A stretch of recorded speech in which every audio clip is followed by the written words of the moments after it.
घर एक जन्नत। जो तो वहां पे हैरत होती है जिससे आपने अपनी बेटी समझा, वही आपकी जड़ें काटने लगी।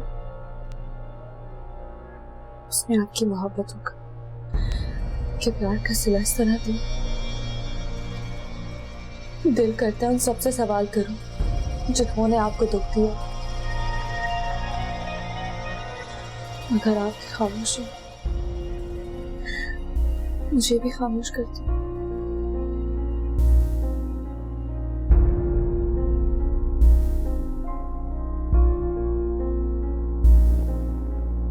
जो तो वहां पे हैरत होती है जिससे आपने अपनी बेटी समझा, वही आपकी जड़ें काटने लगी। उसने आपकी मोहब्बतों का, के प्यार का सिला इस तरह दिया, दिल करता है उन सबसे सवाल करूं जिन्होंने आपको दुख दिया, मगर आपकी खामोशी मुझे भी खामोश करती। सर, कुछ देर रेस्ट कर लेते हैं ना। जब ज़हन में बहुत सारी उलझनें चल रही हैं तो क्या इंसान रेस्ट कर सकता है? आप क्या सोच रहे यही कि तुम मुझसे क्या छुपा रही हो? मैंने क्यों कुछ छुपाना है तुमसे? क्या माँ भाभी और मामा के दरमियान कोई क्लैश था? नहीं सर, ऐसा कुछ भी नहीं। झूठ मत बोलो सारा। अगर तुम नहीं बताना चाहती तो मत बताओ, लेकिन झूठ मत बोलो। सच तो ये है कि मैं बताना नहीं चाहती। तो सबकी बेहतरी इसी में कि वो राज मेरे सीने में दफन हो जाए।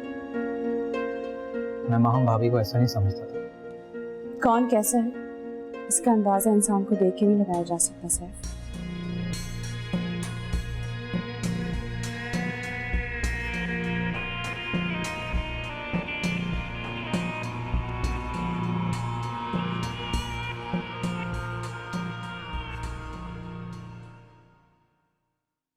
अस्सलाम वालेकुम। वालेकुम अस्सलाम। ज़रीन कैसी है? कोई तो आकर ये कह दे कि मेरी ज़रीन को होश आ गया। बहुत दुख होता है हुमानी के चेहरे पर अपनों के दिए हुए कर्ब को देखकर। अल्लाह हमें माफ कर, अल्लाह हमें माफ कर।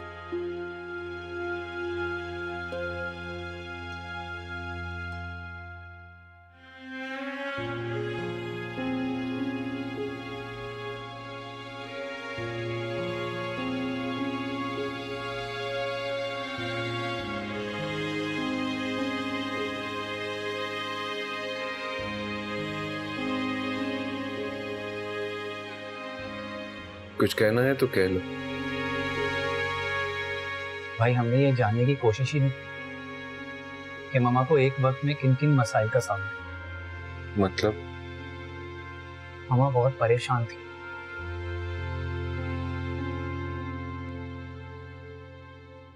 सैफ, तुम मुझसे इस तरह बात क्यों करते हो जैसे मुझे किसी चीज का पता नहीं? मैं भी इसी घर का फर्द हूं।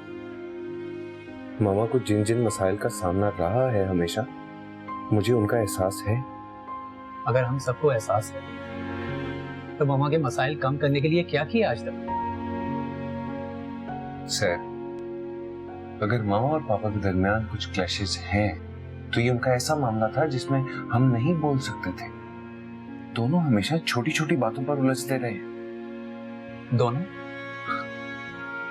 नहीं भाई, सिर्फ पापा। मामा का तो आज तक मैंने अपने हक के लिए नहीं बोलते देखा। उन्होंने खुद भी सर झुकाया और हमें भी पापा के सामने सर झुकाने का हुक्म दिया। यही बात मैं तुम्हें समझाता रहा हमेशा, जब तुम पापा, फूफो और दादी माँ से उलझते थे। भाई एक बात पूछूं? बोल। क्या मामा माँ भाभी से खुश थी? ये सवाल क्यों आया तुम्हारे जहन में? अगर आप इस सवाल का जवाब नहीं देना चाहते तो आप खुद महा भाभी से पूछ लीजिएगा। मैं ये जरूरी नहीं समझता। इसीलिए तो कह रहा हूं कि हमने कभी मामा के मसाइल को समझने की कोशिश ही नहीं की। तुम्हारा दिमाग तो ठीक है, तुम महम की नेचर से अच्छी तरह वाकिफ हो, और मैं कैसे बिला वजह महम पर इल्जाम लगा दूं? भाई मैंने इल्जाम लगाने को नहीं कहा, मैं सिर्फ ये कह रहा हूं कि आप एक दफा उनसे पूछ लें। कंट्रोल में रखो खुद को। मैं जानता हूं कि तुम मामा से बहुत प्यार करते हो, मगर इसका ये मतलब नहीं तुम किसी पर भी शक कर दो कि मामा को इस हाल में पहुंचाने वाला वो ही है।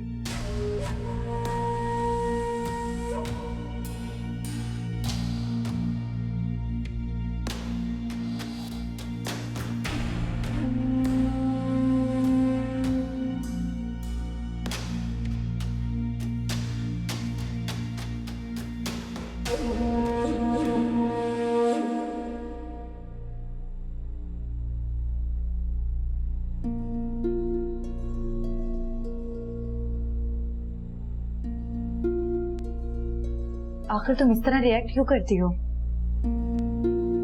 मैं तुमसे कोई बात नहीं करना चाहती। अगर बात नहीं करोगी तो मेरी उलझने कैसे दूर होंगी?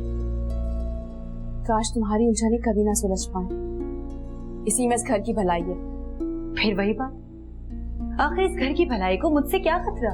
मैंने कहा ना, इस टॉपिक पे हम बात ना करें तो बेहतर है। लेकिन मैं बात करना चाहती हूँ सारा। एक बात याद रखना वहां, जरीन ममानी इस घर में इंशाल्लाह जरूर वापस आएंगे। ये तो हम सब चाहते हैं। तुम क्या चाहती हो ये मुझसे छुपा हुआ नहीं है वहां। उस बारे में से बहस ना करो तो बेहतर ही होगा। तुम किसी गलतफहमी का शिकार हो। गलतफहमी का शिकार तो तुम हो वहां। ये जो मासूमियत का नकाब तुम अपने चेहरे पर डाले बैठी हो, ये एक दिन जरूर उतरेगा।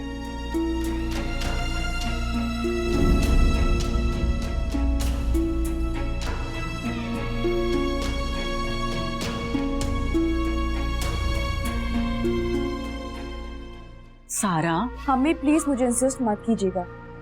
आखिर पता तो चले माँ हम की ऐसी कौन सी बात है जिस पर तुम पर्दा डाल रही हो? अम्मी प्लीज इस मामले में मत पड़े आप। वो जिस तरह तुम पर चिल्ला रही थी उससे मुझे नहीं लगता कि कोई मामूली बात है। हाँ, आप यही समझ लें कि कोई बात नहीं है। साफ साफ क्यों नहीं कहती हो? तुम मुझे बताना नहीं चाहती? जब मैं बता नहीं रही तो खुद समझ लेना कि मैं शेयर नहीं करना चाहती। क्या जरीन के आधी रात को घर से जाने का ताल्लुक माहम से है? अम्मी मैंने कहा ना, मुझे इस टॉपिक पे कोई बात नहीं करनी। बच्ची नहीं हूं मैं। तुम लाख पर्दे डाल लो, अंदाजा लगा सकती हूं। माहम ने सरमद से जरीन की शिकायत की होगी और जरूर सरमद ने माहम के लिए जरीन को डांटा होगा, है ना? हाँ, आप यही समझ लो। जब जरीन को अपनी औकात पता थी तो क्या जरूरत थी उसे माहम से उलझने की? माहम तुम्हारी तरह नहीं है जो जरीन की मीठी मीठी बातों में लिपटी नफरत को ना पहचान सके। खुदा के लिए अम्मी बस करें। वो जो जिंदगी और मौत की कश्मकश में है, अभी भी उसके लिए आपकी जबान तीर बरसा रही है। अगर आप दुआ नहीं कर सकती ना, कम से कम इस नफरत को ही दबा लें।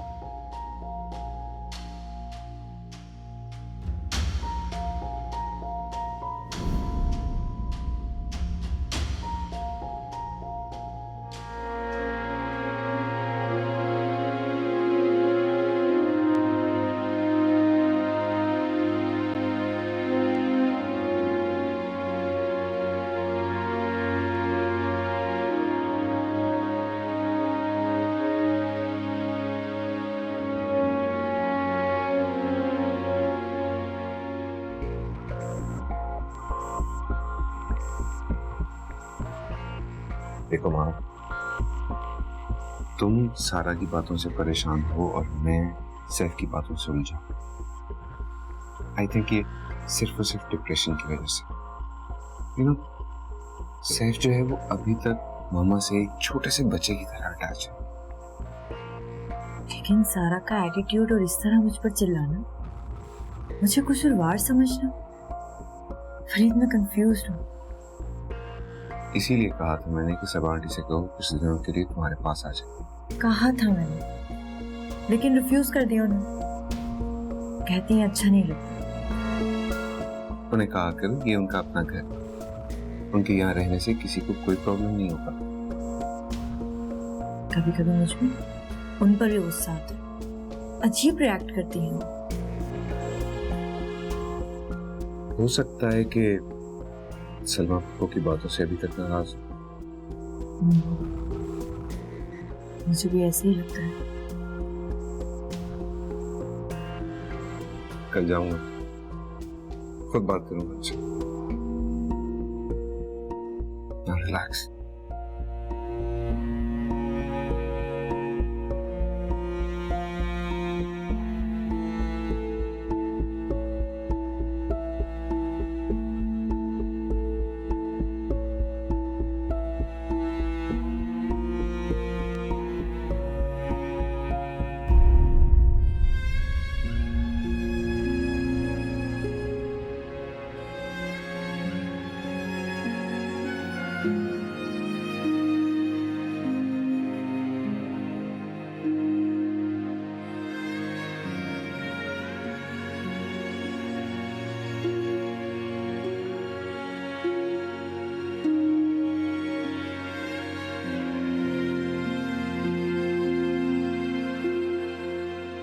मामा इस वक्त यहाँ? अंदर दिल घबरा रहा था, इसलिए यहाँ चली आई। आप आजकल नींद की दवा भी नहीं ले रही है ना? 2 दिन से खत्म हो गई है, इसलिए दिन में मंगाना याद ही नहीं रहती। आपने मुझे बताया होता, मैं ला देती। जरीन होती थी तो ये देखने की जरूरत ही नहीं पड़ती थी कि कौन सी दवा है और कौन सी खत्म होने वाली है। हर चीज का वो खुद ही ख्याल रखती थी। वो तो ऐसी ही हर किसी की जरूरतों का ख्याल रखने वाली। हम लोग ही ना जान सके कि उनकी जरूरत क्या है। क्या मतलब? 2 बोल मोहब्बत के ही तो चाहिए थे उन्हें,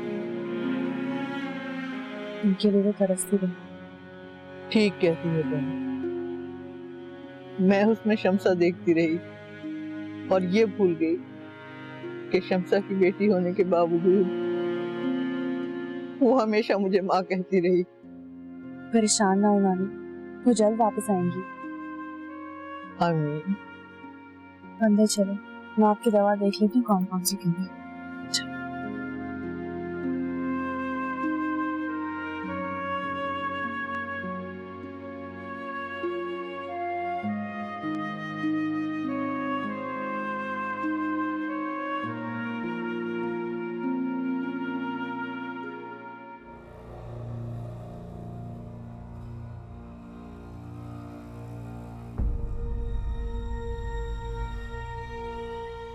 आपको नहीं लगता कि आपको इस वक्त जरीन के पास होना चाहिए था?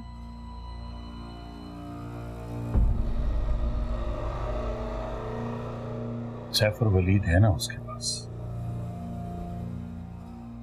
उनसे भी पहले वो आपकी जिम्मेदारी है। क्या बाबर कराना चाहते हैं इन बातों से? यही कि जरीन के दम तोड़ते वजूद को अगर एक बार मोहब्बत की नजर से देख ले तो शायद उसके बेजान वजूद में जान बच जाए। सबा,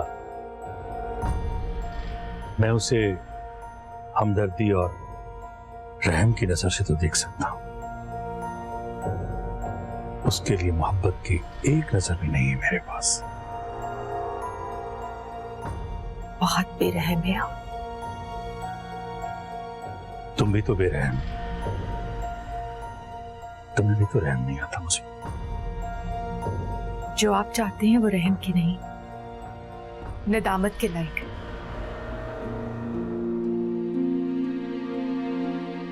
सबा, यकीन करो सबा, जरीन कभी मेरी मोहब्बत नहीं, मेरी मोहब्बत तो तुम हो, सिर्फ तुम।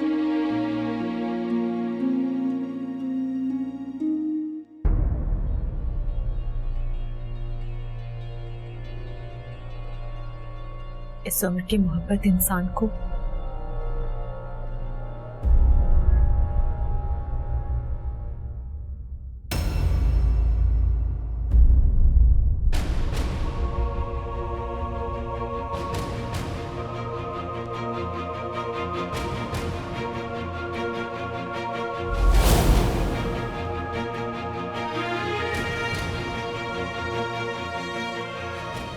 मैंने तुमसे कहा था कि मेरी बेटी का घर बर्बाद हो जाएगा। कुछ नहीं होगा सना, समझने की कोशिश करो। सरमद,